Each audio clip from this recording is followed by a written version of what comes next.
I am Merlin. I have watched stars be born and die. My duty is not to the fleeting crowns of men, but to the deep, abiding magic of the world itself. From my sanctum, I feel the pulse of the earth, the hum of the sky, and the song of the sea. But tonight, the song has become a scream. The scream manifested as fury. The sea, once a provider, rose like a beast, its waves clawing at the land.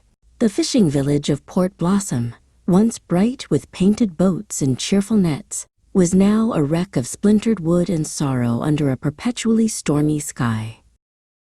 Amidst the despair, I found a strange stillness. A young boy sat on the ruined shore, his gaze fixed on the tumultuous waves. He was not crying. He was listening. "They say it's a monster," the boy, Finn, whispered without turning. "But I don't hear a monster. I hear a song." "A song?" I asked, stepping closer. Finn nodded, his eyes never leaving the water. "It's sad and old, like it's been sleeping for a long time and had a bad dream. It's lonely." In his words, I felt the truth. This was not an act of malice, but of pain. Our conversation was cut short by the clatter of steel. Lord Valerius, a man whose fear had hardened into cruel ambition, arrived with his knights. They wheeled a massive arcane ballista onto the cliffs overlooking the sea. "Stand aside, old man," Valerius sneered. "We have a beast to slay." "That beast is one of the world's first children," I warned, placing myself between the weapon and the sea. To kill it would be to wound the world itself. Its death will create a void that darker things will rush to fill. Valerius laughed. "Superstitious nonsense. It is a threat, and it will be eliminated." "I can talk to it," Finn said, his small voice cutting through the tension. "I can calm it down," Valerius scoffed, but I saw the unwavering certainty in the boy's eyes. It was a desperate chance, but it was the only one that aligned with the world's magic, not against it. "Then we must be swift," I said to Finn. Turning my back on Valerius's threats, I drew a circle in the wet sand. With a word, the sand and sea foam rose and solidified into a sleek, glowing boat, humming with protective wards. "This will take us where we need to go," I told Finn, helping him aboard, "and keep us safe from the storm."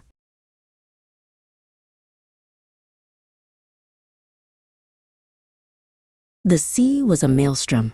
Waterspouts danced like angry ghosts, and waves like liquid mountains sought to crush us.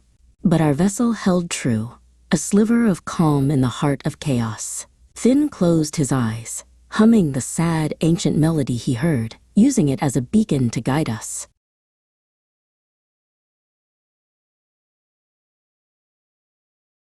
We reached the eye of the storm. The water grew still, and from the abyssal depths it rose, Aethelgard, larger than any mountain. Its scales shimmered with the light of trapped stars. It was a being of breathtaking majesty, but its movements were erratic, and a deep, soul-shaking groan of pain echoed from its colossal form. I saw it then. Embedded in its flank, pulsing with a sickly, unnatural light, was a crystalline shard, not of this world. It was a fragment of the passing comet, a celestial poison that burned the ancient creature, driving it mad with agony.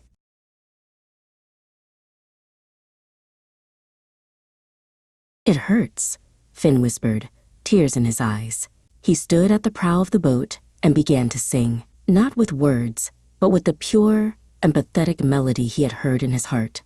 It was a song of comfort, of understanding, a promise that it was no longer alone.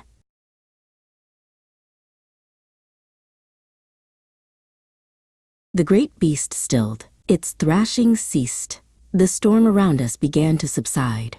Aethelgard, the world dragon, slowly lowered its immense head towards our tiny boat, its ancient eye, vast as a moon, focusing on the small boy who sang to its pain.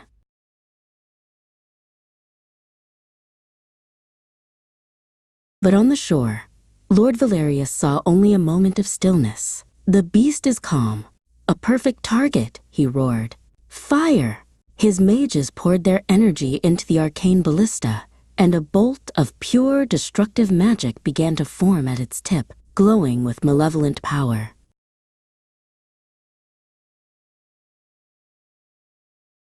I felt the spike of hostile magic across the miles. "Finn, keep singing," I commanded. I raised my staff, drawing on the power of the sea and sky. The world's own magic answered my call, and a shimmering, dome-shaped shield of immense power erupted around us and the Leviathan. The bolt of dark energy screamed across the water and struck my shield with the force of a falling mountain. The sound was a deafening crack of thunder. The shield held, but fissures of light spiderwebbed across its surface. It would not hold against a second blast. Aethelgard was calm now, trusting. It watched me with its ancient eyes as I prepared my own spell. "The poison must be drawn out," I said, my voice a low chant. "Lend me your strength, child of the deep. Let us heal this wound together." I focused the world's magic into a single point, a needle of pure light. I lanced it into the crystalline poison. The Leviathan shuddered, a low groan escaping its throat, but it remained steady, anchored by Finn's song.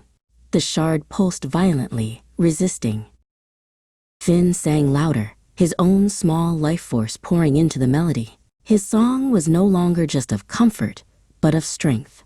It flowed into Aethelgard, giving it the fortitude to endure the excruciating purification.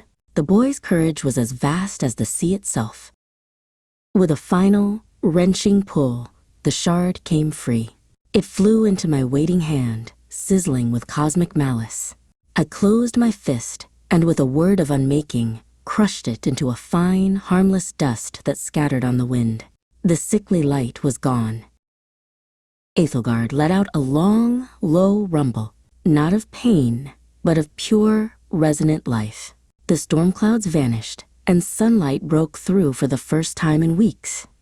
The great dragon gently nudged the boat with its snout, a gesture of profound gratitude directed at Finn.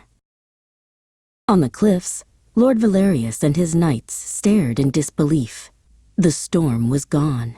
The sea was calm, and the monster was swimming peacefully alongside a small boat guided by a child's song. Their weapon was useless, their fear proven to be ignorance. Before it departed for the peaceful depths, Aethelgard left a gift. It opened its mouth, and resting on its tongue was a single, perfect pearl that glowed with a soft blue light. It nudged the pearl towards Finn. It held a fragment of its own song, a promise of guardianship. We returned not to a land of fear, but of awe. The villagers came out, not with weapons, but with wide eyes. They had seen not a monster slain, but a wonder revealed. Finn clutched the pearl, the new protector of the coast. I left Finn with his people, a boy with the song of the sea in his heart. The world is full of powers that men are quick to name monster. But I have learned that balance is not maintained by the sword, but by the willingness to listen. And sometimes, the key to saving the world is a single, gentle song.